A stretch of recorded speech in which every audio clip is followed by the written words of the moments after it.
What are some street smarts everyone should know? Write in the comments what you think about it. What tricks do you know? Enjoy the show. Story 1. If your gut is saying to get away from a person, listen to it immediately and don't question it. Too many people, especially women, will ignore their gut for a potential good time, whatever that may be. I invited a girl to smoke with me and she was pretty cool, attractive. Weed she brought gave me a headache and smelled good. My guy kept screaming, "You need to never hang with her again," so I played it cool, and after she left, I never hit her up again. Story 2. Always walk with your purse or bag strapped diagonally across your chest. If it's simply on one shoulder, people can easily come up from behind you and snatch it. Carry some money in your sock or bra just in case you get mugged. That way you can still get home. Nothing you have is worth dying over. Just give it up. You can replace whatever is taken. If you're in a situation where you are being mugged or affronted in some way by a single, solitary person, offer them kindness, or try gently to get them to talk about themselves. Give them what they ask for, and then say something like, "I hope this helps you get where you need to be," or, "Whatever you're going through isn't forever. I hope you find what you're looking for." A lot of people in situations that lead them to mug someone haven't seen a lot of kindness in the world. It can go a long way. This doesn't apply in every situation.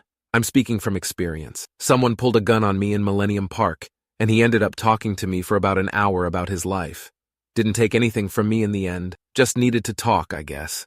It helps that I was a dirt-poor art student with nothing really worthwhile to take. Another time, it was gang-related, was dating a person whose estranged brother was apparently affiliated, and logic kindness didn't work. I got lucky that time. Story 3. If you go to spiritual meditation or personal improvement event and it starts late and goes on late, leave. They show zero respect for your time. Beware free meditation classes. It costs money to print and distribute those advertisements. Eventually, they'll want your time and money. Learn who the leader is, name of group, its finances before getting emotionally involved. Break away and leave when a stranger tells a story that is too long with too many details. It's a classic con artist confusion tactic. Story 4. I don't live in a crazy bad area or anything, but I go walking in the middle of the night all the time. I've seen some things. Personally, just act like you have something you need to do. Don't look lost or confused. Don't stare or overthink. Be aware of your surroundings. I've avoided so many encounters just by walking further out or crossing the street to avoid people way before they see me. Usually people make themselves a target by putting themselves in a situation they don't belong. Story 5. Remember nothing. And I mean nothing is free, ever. If you are in a high tourist traffic zone and someone wants to give you something or take your picture or give you food, politely decline and lose them. Lots of times, scammers will expect money after even if they just said it was free, and then they'll be calling the police or their thug group of friends over to do who knows what and neither care about the truth. Just say no. Same goes for beautiful women way out of your league trying to pick you up and take you to a bar or hotel. 99% of time they are a hooker, and they're going to try and get your money one way or another. You better hope she's not taking you to her pimp. He will take your money. Story 6. If someone is following you in a vehicle, never drive the direction of home. Drive the opposite way. If there's a police station nearby, go there. Additionally, loop through a busy store parking lot. Chances are they'll park thinking you're getting out. Once your ite, go somewhere safe that's populated like another store and inform security of this description. Story 7. If you need to carry a large pocket full of cash, always keep it in a secondary pocket and never access that pocket in public. You can keep $20 or whatever you need in your primary pocket for ready access, though it's best not to access your cash at all in potentially dangerous places. But the world should be unaware of the secondary stash. Also, bad people often present as good people, but bad people hang around bad places. So if you meet a kind stranger at a bar, be more on guard than you would meeting a kind stranger at a company picnic. Story 8. Have your keys in your hand, preferably with the sharp end between your index and middle finger, when you walk to your car. Do not talk or make noise as you go to your car. Get in your car, lock the doors, and leave. Don't sit there checking your phone or adjusting the radio. Also, if you go out with friends, stay with them. Do not leave a friend alone. Use the buddy system. Share locations on your phone with someone. Story 9. Let's say a guy pulls a knife on you to mug you. You remember the scourge of muggings when you were in 2nd and 3rd grade. You know how a mugger thinks. Man, I need cash for drugs right now. Hey, maybe that 8-year-old with the goddamn Aladdin wallet that only has blank photo laminate pages in it will be able to help. Let's say a guy pulls a knife on you to mug you. What do? You go fumbling for your wallet, and you go fumbling for your wallet. Well, in that split second, that's when he's going to stab you. So, here's what you do. You kids get yourselves a money clip. Okay, you can get these at any haberdashery. You put a $50 bill in the money clip, then when a guy flashes a blade, you go, "You want my money? Go get it." Then you run the other direction. Story 10. Well, this is for people to avoid conflicts. It helps, which is weird, but you do need to have a self-restraint on not using the item. Keeping a cigarette and a gum on you at all times is one of the ways I saw works to avoid conflicts among people that are agitated. Gum helps for the non-smoking and cigarettes help the others. Maybe it's 'cause people associate getting gifts or free things as a good behavior, and they immediately ease up when they get it. That's an info to you. And no, you don't have to hoard it. Just a pack will be enough. It's not like you are actively looking for trouble. Story 11. I was in a bar, in a town I'd just moved to. Didn't know anyone less than 45 minutes away by car. Guy walks up to me, says, "You've been checking out my friend's girl. Keep it up and we're gonna fuck you up." I'm sitting there, holding my glass of scotch on the rocks. I'm thinking he's close enough that I can shove this glass through the bridge of that guy's nose, and he'll be in a heap on the ground. But then what? I might not survive the afternoon. So I said something like, "Don't know who you're talking about," and got out of there quickly. Story 12. Take the safer way home even if it's longer. Know how to get your back to a wall quickly. Do a wallet reposition in busy areas. In front pocket with keys on top. In busy areas, if you need to stop, find a wall and stop there. If you think you are being followed, stop at a very public bus stop longer than you need and wait, and potentially try to help the person you think is following you. This got me out of a weird situation once. The person said they were lost at 9 p.m. on university campus. Yeah, me no think so, but I provided proper directions and he walked away head down. Story 13. Reading these makes me want to give a big thank you, again, to the man that saw how worried I was that day in line at the ATM, and not only didn't leave me with that weirdo that kept staring and making gross comments, but stood between us, letting me get into my car first and leave, making the man wait. I was so scared. I had to make that deposit and it was the only bank branch around. You treated me like I was your sister. And if you had walked off, I know I'd have been in trouble. I hope you're somewhere loved, well-fed, happy, and I hope you get everything you want for Christmas. Story 14. If you find yourself in a dangerous situation and fear an impending attack, start acting like you're insane. Like stark, raving, mad insane. A friend of mine acted like a dog and started turning around in circles, sniffing at the air. He then pulled down his pants, took a dump right in front of them, and started covering it up by back-kicking gravel on it. No one said a thing when he walked away. Story 15. As many people on here have already said, pay attention to where you are at all times. Don't put yourself in areas that are known to be bad areas. Seems simple, right? If you are in a situation where you are getting mugged at knife point, give them what they ask for, but don't hand it to them. Toss it away, and when they look away or go after it, run. Never close the gap between you and the other person. Keep your dominant hand out at your side and open, ready to try to catch their wrist or arm if they go into attack. Hope you never need this info. Story 16. Habit. Old woman AF medic here. Some of the stuff we saw in the ER was nuts. Wherever I go, situational awareness, I glance around for the easiest means of escape. Hotel stairs, exit signs, restaurant grocers, where I park, construction zones, angry off people. In 2021 and 2022, the local Walmart. Some 2A nut jobs who are so insecure they walk in with their AR over their shoulder, sidearm holstered on their thigh. You don't know if they stopped for a soft drink and Slim Jim or you walked in on the next mass shooting. Leave. Story 17. Time for Street Smarts with Detective JJ Bittenbinder. Tip number 3. Street Smarts. You kids have no upper body strength. And we were like, we know, but hey, if some guy tries to grab you, you can't fight him with fists. So here's what you do. You kids fall down on your back and you kick upward at him. That'll throw him off his rhythm.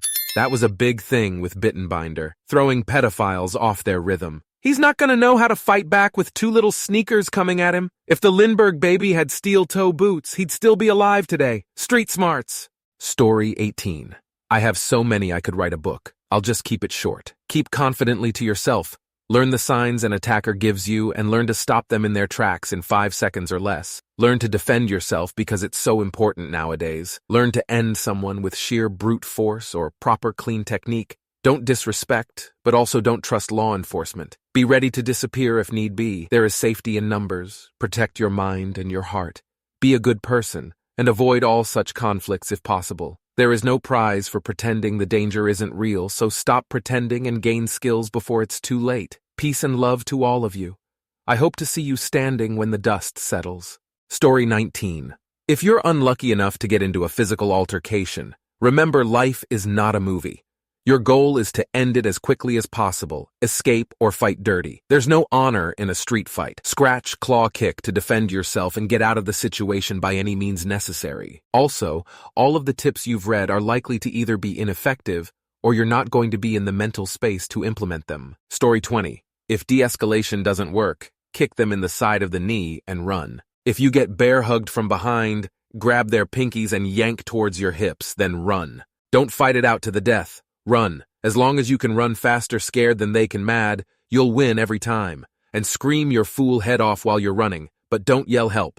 Yell fire. People are a whole lot more interested in coming to see a cool-looking fire than they are to get involved in an attacker situation. Story 21. If someone wants to start a fight with you, you find yourself about to fight another person. If the individual you're going to fight seems calm, you should be concerned. If they seem excessively calm, and they begin removing articles of clothing that most people normally wouldn't prior to a fight, you should just fucking leave. If they seem excessively calm, took off weird, seemingly random articles of clothing, and they're wearing any variation of Air Force 1S, but particularly all black AF-1S, you have entered the polar bear portion of street fighting in that you should say, "Good night," and make peace with the fully comprehensive deluxe edition ass whooping you are about to receive. I have been witness to many, many fights in sketchy downtowns across the state of Florida. The guy in black AF-1S has never lost. Race, height, gender, weight, sexual orientation, size, none of it fucking matters. The confidence that shirtless individuals wearing only black Air Force 1S have gives them an edge that puts them on par with Tyson in his prime. Do not engage. You will regret it if you live that long. Story 22. As a woman, I always walk with earbuds in whether I'm listening to something or not. In the city where I live, it's common for men to try to talk to women from their cars, slowing down and honking to get your attention. In the past, I would respond with a no thank you or something, and some got really pissed. One even tried to run me over. Now, I just completely ignore them, which is easier to do with the earbuds. So it's not like you're just ignoring them, which could set them off, but possibly just not hearing them. I just look straight ahead and keep walking, never turning to look at them. Some will keep trying and even follow me through different streets, but I just keep looking straight like I don't even notice. I know some people say not to have earbuds in as it makes for an easy mark, but for me, it's been a lifesaver.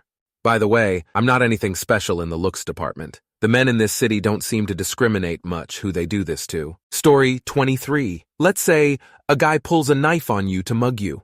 What do? You go fumbling for your wallet. Well, in that split second, that's when he's going to stab you. So here's what you do. You kids get yourselves a money clip. Okay, you can get these at any haberdashery. You put a $50 bill in the money clip, then when a guy flashes a blade, you go, "You want my money? Go get it." Then you run the other direction. Story 24. 1. Situational awareness would probably be the biggest thing I'd stress to people. These days, everyone's so buried in their phones, they don't pay attention. 2. Walk with a purpose. Act like you belong and you're 100% in charge of your shit. This combined with 1 will probably keep you out of trouble 99% of the time. 3. If you can, control the situation. Your gut instincts are often right.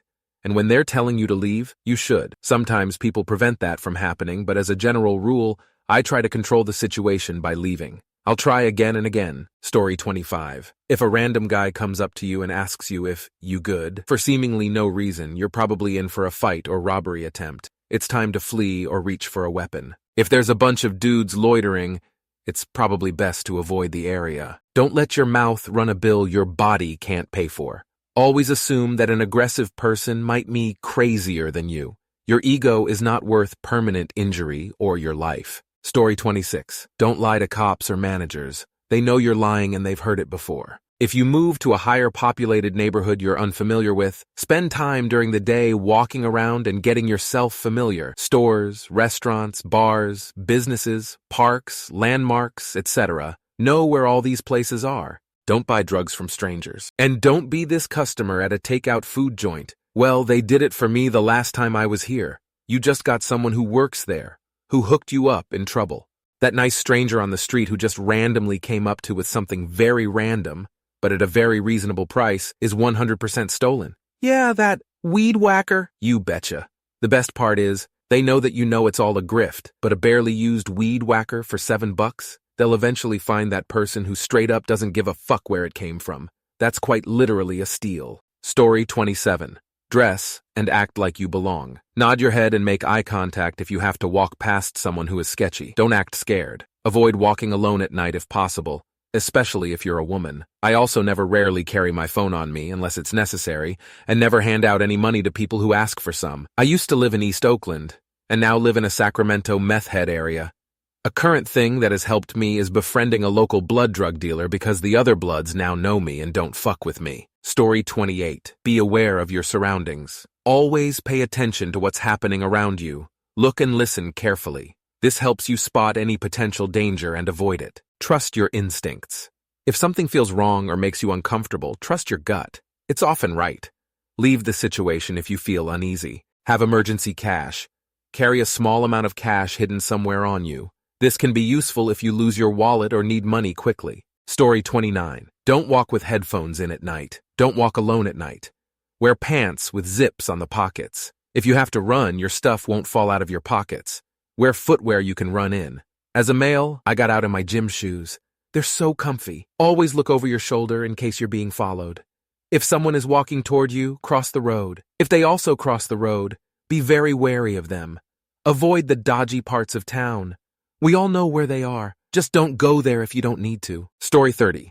Rare but happened twice in my youth, and the bad tingly situations you know are real danger. I've saved my own ass by moving into walking in the middle of a street and yelling like, "Get away from me," relentlessly, as if for a crowd. In the middle of the street is key because of visibility, and it's an unnatural space for them to attack. Notably, I wasn't in danger of getting hit by cars because it was either late at night or really early when I was walking to work, and it was moments where it made sense to overreact. Thank you very much for watching. If you liked the video, like it, be sure to write comments, and share your stories.